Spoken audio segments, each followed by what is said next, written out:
Through the Looking Glass, and What Alice Found There, by Lewis Carroll. Chapter 8. It's My Own Invention. After a while, the noise seemed gradually to die away, till all was dead silence, and Alice lifted up her head in some alarm. There was no one to be seen, and her first thought was that she must have been dreaming about the lion and the unicorn and those queer Anglo-Saxon messengers. However, there was a great dish still lying at her feet, on which she had tried to cut the plum cake. So I wasn't dreaming after all, she said to herself, unless we're all part of the same dream. Only, I do hope it's my dream and not the Red King's. I don't like belonging to another person's dream. She went on in a rather complaining tone. I've a great mind to go and wake him and see what happens. At this moment, her thoughts were interrupted by a loud shouting of, "Ahoy! Ahoy! Check!" And a knight, dressed in crimson armour, came galloping down upon her, brandishing a great club. Just as he reached her, the horse stopped suddenly. "You're my prisoner!" the knight cried as he tumbled off his horse. Startled as she was, Alice was more frightened for him than for herself at that moment, and watched him with some anxiety as he mounted again. As soon as he was comfortably in the saddle, he began once more. "You're my—" But another voice here broke in. "Ahoy, ahoy, check!" And Alice looked round in some surprise for the new enemy. This time it was a white knight. He drew up at Alice's side and tumbled off his horse just as the red knight had done, and then he got on again, and the two knights sat and looked at each other for some time without speaking. Alice looked from one to the other in some bewilderment. "She's my prisoner, you know," said the red knight at last. "Yes, but then I came and rescued her," the white knight replied. "Well, we must fight for her then," said the red knight, as he took up his helmet, which hung from the saddle and was something the shape of a horse's head, and he put it on. "You will observe the rules of battle, of course," the white knight remarked, putting on his helmet too. "I always do," said the red knight, and they began banging away at each other with such fury that Alice got behind a tree to be out of the way of the blows. "I wonder now what the rules of battle are," she said to herself, as she watched the fight, timidly peeping out from her hiding place. "One rule seems to be that if one knight hits the other, he knocks him off his horse, and if he misses, he tumbles off himself. And another rule seems to be that they hold their clubs with their arms as if they were Punch and Judy. What a noise they make when they tumble, just like a whole set of fire irons falling into the fender. And how quiet the horses are. They let them get on and off them just as if they were tables." Another rule of battle that Alice had not noticed seemed to be that they always fell on their heads, and the battle ended with both their falling off in this way, side by side. When they got up again, they shook hands, and then the red knight mounted and galloped off.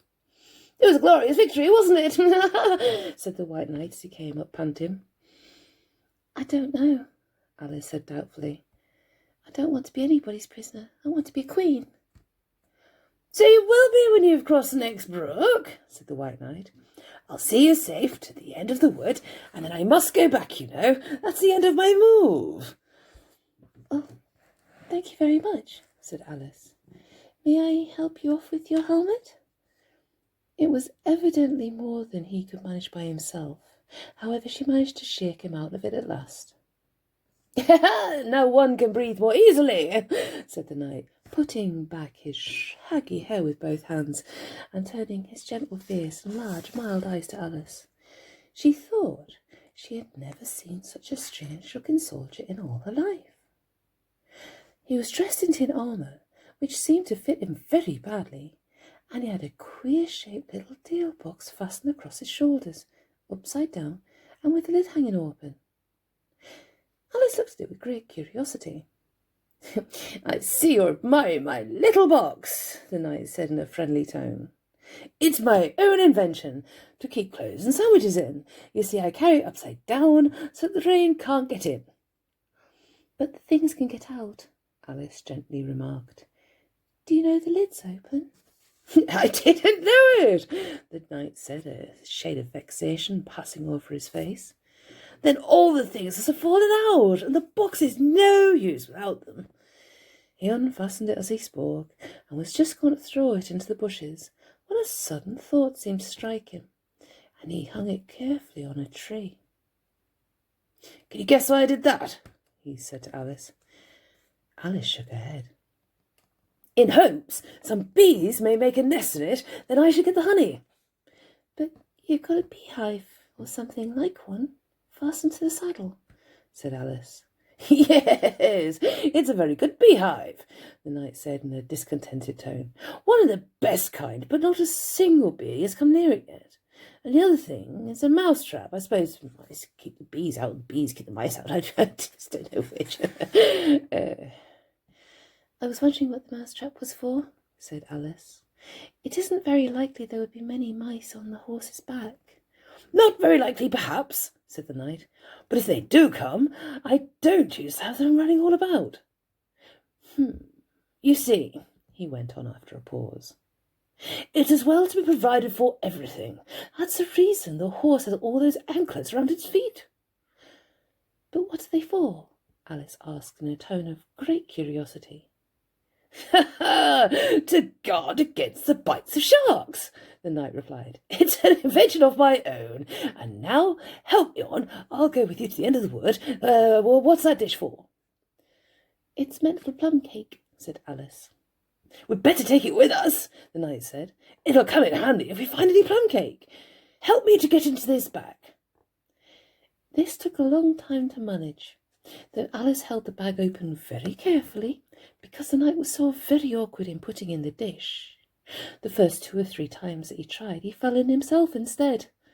It's rather a tight fit, you see, he said as they got in it at last.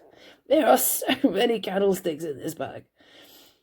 And he hung it onto the saddle, which was already loaded with bunches of carrots and fire irons and many other things. I hope you've got your hair well fastened on, he continued as they set off. Only the usual way, Alice said, smiling. That's hardly enough, he said anxiously. You see, the wind is so very strong here. It's as strong as soup. Have you invented a plan for keeping the hair from being blown off? Alice inquired. Not yet, said the knight, but I've got a plan for keeping it falling off. I should like to hear it very much. First you take an upright stick, said the knight, and then you make your hair creep up it like a fruit tree. Now the reason hair falls off is because it hangs down. Things never fall upwards, you know. It's a plan of my own invention. You may try it if you like. It didn't sound like a comfortable plan. Alice pondered on this, and for a few minutes she walked on in silence, puzzling over the idea, and every now and then stopping to help up the poor knight, who certainly was not a good rider. Whenever the horse stopped, which it did very often, the knight fell off in front, and whenever it went on again, which it generally did rather suddenly, the knight fell off behind. Otherwise, he kept on pretty well, except that he had a habit of now and then falling off sideways, and he generally did this on the side on which Alice was walking. She soon found that it was the best plan not to walk quite so close to the horse. I'm afraid you've not had much practice in riding, she ventured to say, as she was helping him up from his 5th tumble. The knight looked very much surprised, and a little offended at the remark. What makes you say that? He asked as he scrambled back into the saddle, keeping hold of Alice's hair with one hand to save himself from falling over on the other side. Because people don't fall off quite so often when they've had much practice. I've had plenty of practice, the knight said very gravely. Plenty of practice. Alice could think of nothing better to say than, Indeed. But she said it as heartily as she could, They went on a little way in silence after this, the knight with his eyes shut, muttering to himself, and Alice watching anxiously for the next tumble. "The great art of riding," the knight suddenly began in a loud voice, waving his arm as he spoke, "is to keep—" Here the sentence ended as suddenly as it had begun, as the knight fell heavily on the top of his head, exactly in the path where Alice was walking.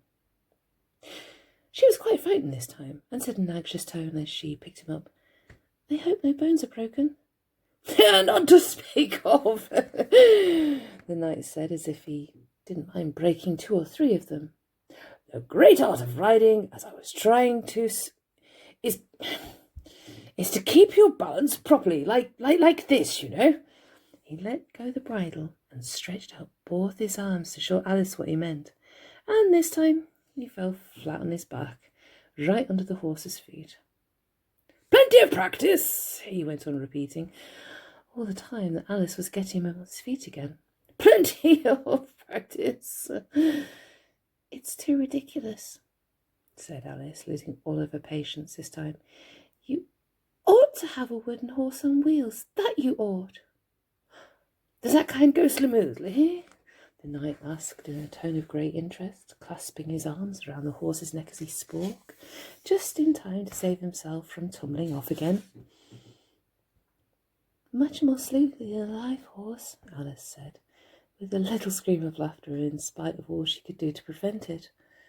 "I'll get one," the knight said thoughtfully to himself. "1 or 2, several." There was a short silence after this, and then the knight went on again. "I'm a great hand at inventing things. Now, I dare say you noticed the last time you picked me up that I was looking rather thoughtful." "You were a little grave," said Alice. "Well, just then I was inventing a new way of getting over a gate. Would you like to hear it?" "Very much indeed," Alice said politely. "I'll tell you how I came to think of it," said the knight. "You see, I said to myself, the only difficulty is with the feet. The head is high enough already. Now first I put my head on the top of the gate, and then the head's high enough, and then I stand on my head. Then the feet are high enough, you see, and then I'm over, you see." "Yes, I suppose you'd be over when that was done," Alice said thoughtfully. "But don't you think it would be rather hard?" "Well, I haven't tried it yet." "Yes," the knight said, "so I can't tell for certain, but I'm afraid it would be a little hard."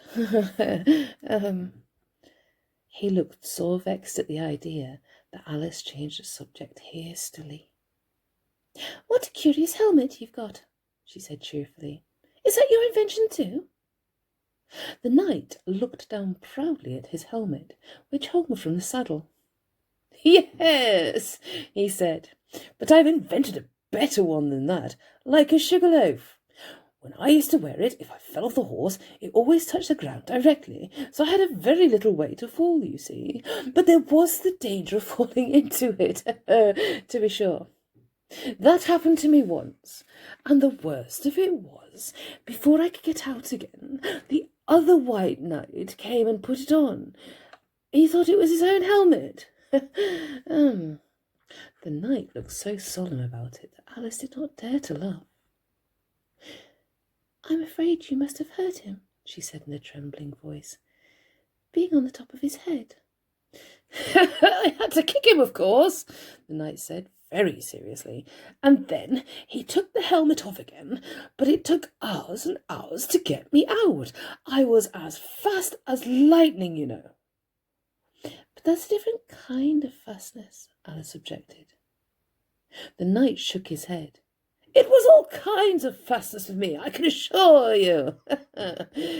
He raised his hands in some excitement as he said this, and instantly rolled out of the saddle and fell headlong into a deep ditch.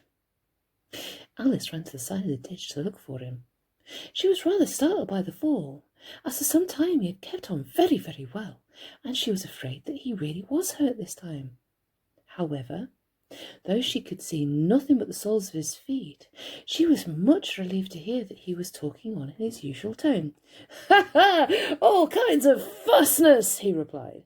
"But it was careless of him to put another man's helmet on, with the man in it too." "How can you go on talking like that, with your head downwards?"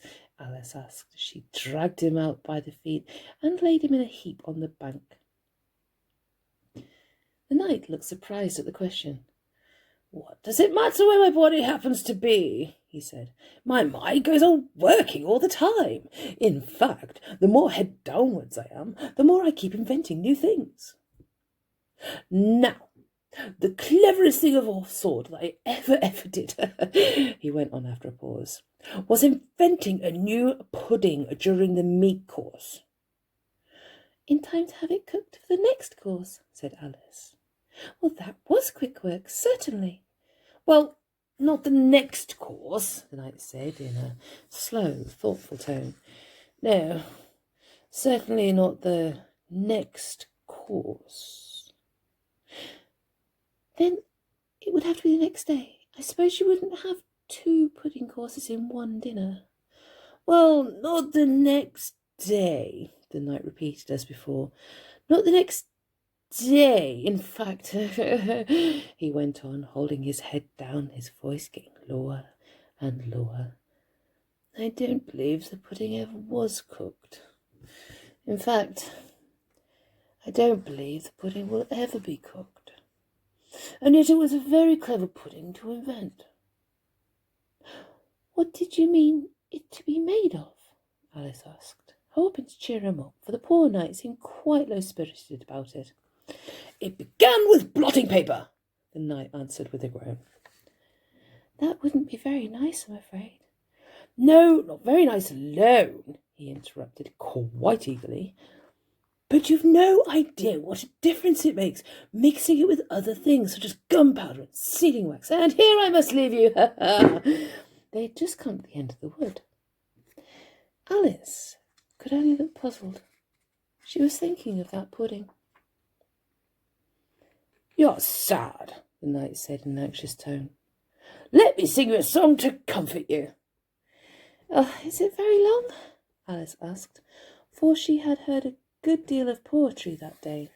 "It's long," said the knight, "but it's very, very beautiful. Everybody that hears me sing it, either it brings the tears into their eyes, or else—" "Or else what?" said Alice, for the knight had made a sudden pause. "Or else it doesn't, you know. The name of the song is called The Haddock's Eyes."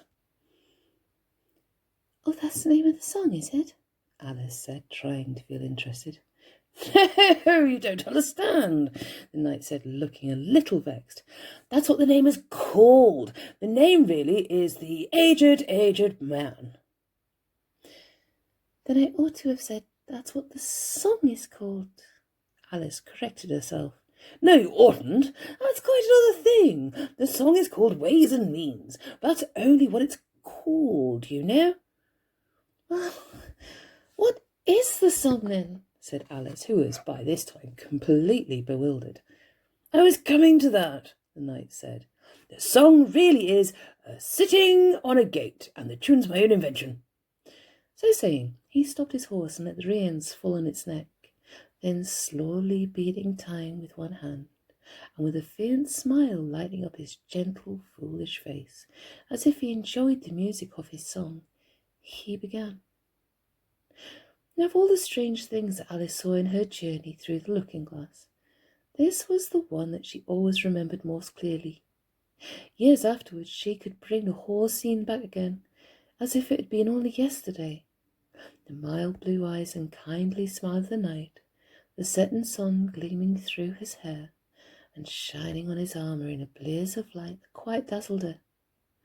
The horse quietly moving about, with the reins hanging loose on its neck, cropping the grass at her feet, and the black shadows of the forest behind. All this she took in like a picture, as, with one hand shading her eyes, she leant against a tree, watching the strange pair, and listening in a half-dream to the melancholy music of the song.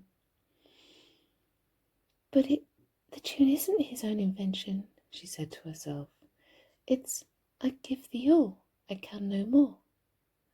She stood and listened very attentively, but no tears came to her eyes. I tell thee everything I can. There's little to relate. I saw an aged man a-sitting on a gate. Who are you, aged man? I said, and how is it you live? And his answer trickled through my head like water through a sieve. He said, I look for butterflies that sleep among the wheat. I make them into mutton pies and sell them in the street. I sell them unto men, he said, who sail on stormy seas.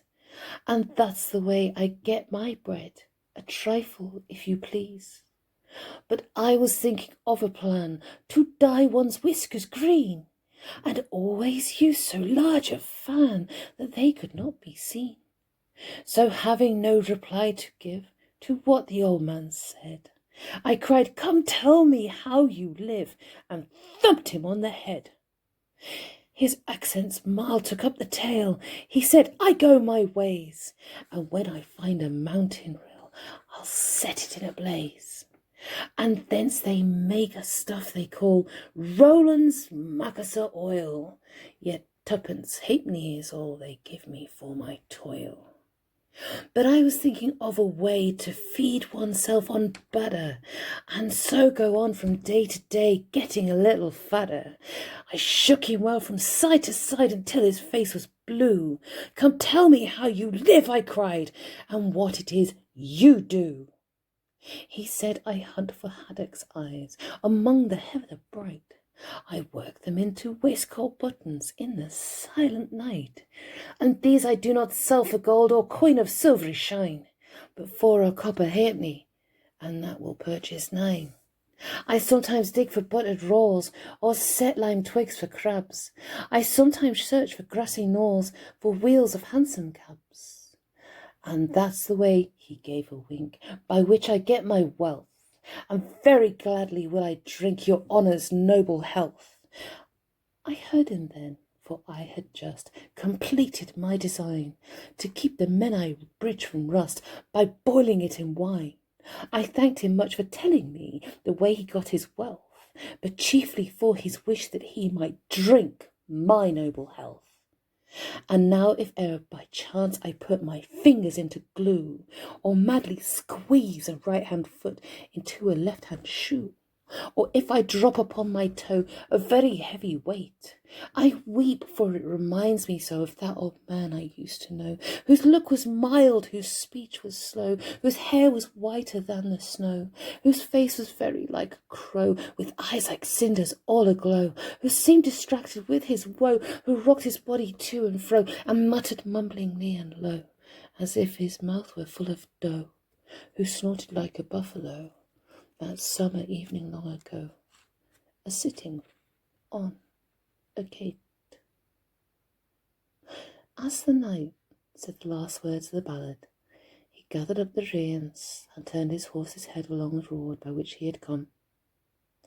You've only a few yards to go, he said, down the hill and over that little brook, and there you'll be a queen. But you'll stay and see me off first, he added as Alice turned with an eager look in the direction to which he pointed. I shan't be long. You'll wait and wave your handkerchief when I get to that turn in the road. I think it'll encourage me, you see. Of course I'll wait, said Alice, and thank you very much for coming so far, and for the song. I liked it very much. I hope so, the knight said doubtfully. But you didn't cry so much as I thought you would. So they shook hands, and then the knight rode slowly away into the forest. It won't take long to see him off, I expect, Alice said to herself, and she stood watching him. There he goes, right on his head as usual. However, he gets on again pretty easily. That comes of having so many things hung round the horse. So she went on talking to herself as she watched the horse walking leisurely along the road, and the night tumbling off, first on one side and then on t'other. After the fourth or fifth tumble, he reached the turn, and then she waved her handkerchief to him and waited until he was out of sight. I hope it encouraged him, she said, as she turned to run down the hill. And now for the last brook, and to be a queen! How grand it sounds! A very few steps brought her to the edge of the brook. The 8th square at last, she cried as she bounded across and threw herself down to rest on lawn as soft as moss, with little flower beds dotted about it here and there. Oh, how glad I am to get here! And what is this on my head? She exclaimed in a tone of dismay as she put her hands up something very heavy that fitted tight all round her head. But how can it have got there without my knowing it? She said to herself as she lifted it off and set it on her lap to make out what it could possibly be. It was a golden crown.